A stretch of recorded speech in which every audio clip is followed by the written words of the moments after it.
ഭാരത് ജോഡോ ന്യായ യാത്രക്കെതിരെ കേസെടുത്ത Assam police PJ അരുണുണ്ട് കൂടുതൽ വിശദാംശങ്ങളുമായി. അരുൺ, എന്തിനാണ് കേസെടുത്തത്? എന്താണ് അതിന്റെ വിശദാംശങ്ങൾ?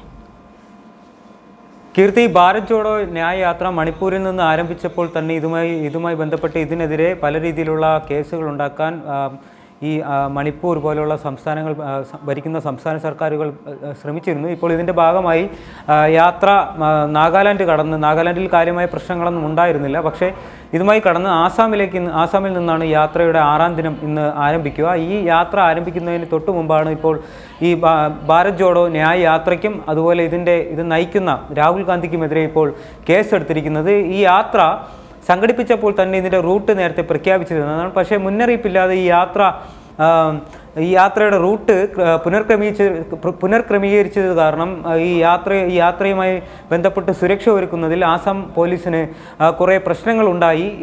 അത് കാരണമാണ് മുന്നറിയിപ്പില്ലാതെ ഈ യാത്രയുടെ റൂട്ട് മാറ്റിയതാണ് ഇപ്പോൾ കേസെടുക്കാൻ കാരണമായി പറയുന്നത്. കൂടാതെ ഈ നിയുക്ത നിർദ്ദേശങ്ങളിൽ നിന്ന് വ്യതിചലിച്ച് ചാർട്ട് ചെയ്യാത്ത പുതിയ പ്രദേശങ്ങളിലൂടെ ഈ യാത്ര സംഘടിപ്പിക്കുന്നത് ഈ ആസാം പോലീസിന് ഈ രാഹുൽ ഗാന്ധിക്ക് ഉൾപ്പെടെയുള്ള നേതാക്കൾക്ക് സുരക്ഷ ഒരുക്കാൻ വലിയ രീതിയിലുള്ള പ്രശ്നങ്ങൾ ഉണ്ടാക്കുന്നു എന്നുള്ളതിൻ്റെ പേരിലാണ് ഇപ്പോൾ കേസ് രജിസ്റ്റർ ചെയ്തിരിക്കുന്നത്. കൂടാതെ ഈ തടസ്സങ്ങൾ ഇടയാക്കിയെന്നും ഈ സംഘാടകർ ട്രാഫിക് ബാരിക്കേഡുകൾ തകർക്കാൻ ശ്രമിച്ചുവെന്നും ജനക്കൂട്ടത്തെ പ്രേരിപ്പിക്കുകയും ബാരിക്കേഡുകൾ തകർക്കാൻ ഈ യാത്രയിലെ ഉണ്ടായിരുന്ന നേതാക്കൾ ജനക്കൂട്ടത്തെ പ്രേരിപ്പിച്ചുവെന്നും കാണിച്ചാണ് ഇപ്പോൾ ആസാം പോലീസ് കേസെടുത്തിരിക്കുന്നത്. എന്തായാലും ആദ്യമേ തന്നെ ഇതുമായി ബന്ധപ്പെട്ട് ഈ വലിയ രീതിയിൽ ഈ ഭാരത് ജോഡോ ന്യായ യാത്രയ്ക്ക് വലിയ രീതിയിലുള്ള തടസ്സം സൃഷ്ടിക്കുവാൻ വേണ്ടി ഈ പല BJP ഭരിക്കുന്ന സംസ്ഥാനങ്ങളായ മണിപ്പൂരും ആസാമും എല്ലാം ശ്രമിക്കുന്നുണ്ട്. അതിൻ്റെ ഏറ്റവും